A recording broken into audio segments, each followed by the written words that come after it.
మొత్తం ఒకరు చర్చ నొగలై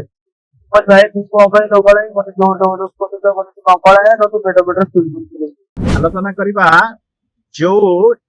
ନାବାଳକ ପିଲା ଜଣକୁ ଅତ୍ୟାଚାର କରାଯାଇଛି ଉଲଗ୍ନ ଅବସ୍ଥାରେ କିଛି ଯୁବକ ତାକୁ ମାଡ ମାରିଛନ୍ତି ଯାହାକୁ ନେଇ ତାଙ୍କ ମା ଆସିଛନ୍ତି ଚାଉଳିଆଗଞ୍ଜ ଥାନାରେ ଅଭିଯୋଗ କରିବା ପାଇଁ ଅଭିଯୋଗ କରେ ଡାକ୍ତରୀ ମଇନା ପାଇଁ ଚାଉଳିଆଗଞ୍ଜ ଥାନା ସେଇ ଯୁବକ ନାବାଳକକୁ ପଠେଇଛି ଆମେ ଆଲୋଚନା କରିବା କାହିଁକି କୋଉ ପରିସ୍ଥିତିରେ ନାବାଳକ ଜଣକୁ ମାଡ କରାଗଲା କାହିଁକି କୋଉ ପରିସ୍ଥିତିରେ ମାଡ କରାଗଲା କିଏ ମାଇଲା କାହିଁକି ମାଇଲା ମନସ୍ତାଉ ମାଇଲେ ମତେ କହୁଛନ୍ତି ତୁ ମତେ ହିଁ ଆସିବୁ ତୋ ଘର ଦୁଆର କୁଆଡେ ମତେ କହୁଛନ୍ତି ତୁ ଆପଣ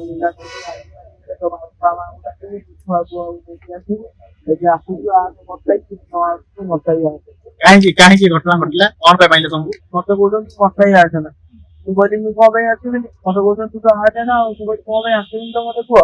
ମତେ କହୁଛନ୍ତି ଚୋରି କରୁଛୁ ଇଏ କରୁଛୁ ମତେ ଚୋରି କରି କଣ ଦେଖ ମତେ କହୁଛନ୍ତି ଚୋରି କରୁଛୁ କହୁଛନ୍ତି ସବୁ କହୁଛନ୍ତି ତାପରେ କୋଉ ଦିନର ଘଟଣା ପର ଦିନ ଆଚ୍ଛା ତାପରେ କହିଲେ ତୋ ବାପା ମାଙ୍କୁ କହିବୁ ଆମର ରାଲି ଫାଲି ଯଦି ଆସିବାର ଅଛି ମୋର କହିକି ଆସିବି ତାପରେ କହିଲେ ରାଲି ଝଗଡା କହିଲେ ତାପରେ ଛୁଆ ପୁଅଙ୍କୁ ତାଙ୍କୁ ଆସିବି କହିଲି ମୁଁ ଭାଇ କୋଉଠି ମାଇଲେ ମତ ପକେଇ ଆଚ୍ଛା ତମେ କୋଉଠି ଜଣେଇଲ କାହାକୁ ବାପା ମା ଜଣେ ଜଣେ ଆଚ୍ଛା ମାରି କୋଉଠି କୋଉଠି କଣ କରୁଛନ୍ତି ଖଣ୍ଡିଆ ଘୋଡା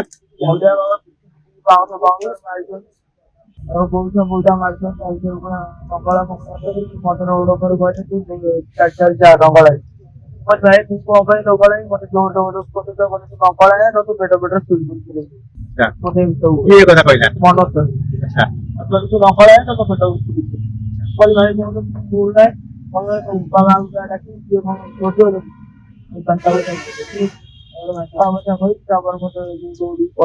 ତମେ ଏକୁଟିଆ ଥିଲ ତମ ସାଙ୍ଗରେ ଆଉ କିଏ ଥିଲେ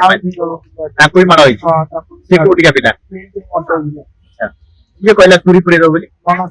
ଅନସ କହିଲା ଚୁରି ପୁରେଇ ଦବ ଆଚ୍ଛା ତାପରେ କୋଉଠି କୋଉଠି ମାଇଲେ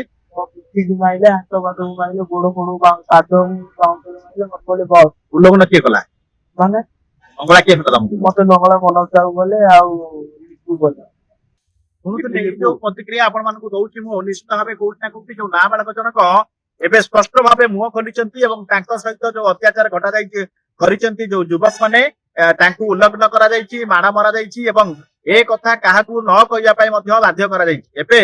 ନିଶ୍ଚିତ ଭାବେ କୋଉଠି ନା କୋଉଠି ଏଇ ନାବାଳଙ୍କର ବାପା ଆଉ ମା ଉଭୟ ଚାଉଳିଆଗଞ୍ଜ ଥାନାରେ ପହଞ୍ଚନ୍ତି ଏତଲା ଦେଇଛନ୍ତି ଏତଲା ଆଧାରରେ ପୋଲିସ ବର୍ତ୍ତମାନ ମାମଲା ରୁଜୁ କରିଛି ଏବଂ ଇନଭେଷ୍ଟିଗେସନ ଚାଲୁ ରହିବ ଏବଂ ଘଟଣାକୁ ନେଇକରି ବର୍ତ୍ତମାନ ଯୋଉ ନାବାଳକ ପିଲା ଜଣଙ୍କର ମେଡିକାଲ ଟେଷ୍ଟ ସରିଛି ଏବେ ଏ ବିବାଦ କୋଉଠି ଆଗକୁ ଯାଉଛି ଏବଂ କୋଉମାନେ ପ୍ରକୃତରେ ଏଭଳି ଘଟଣା ଘଟେଇଛନ୍ତି କାହିଁକି ଘଟେଇଛନ୍ତି ତାହା ଅନେକ ପ୍ରଶ୍ନ ଠିଆରି କରିଥିବା ଚାଉଳିଆଗଞ୍ଜ ପୋଲିସର ତଦନ୍ତକୁ ହିଁ ଅପେକ୍ଷା କଟକରୁ ବଳରାମ ନାୟକ ଓଡ଼ିଶା ଭାସ୍କର।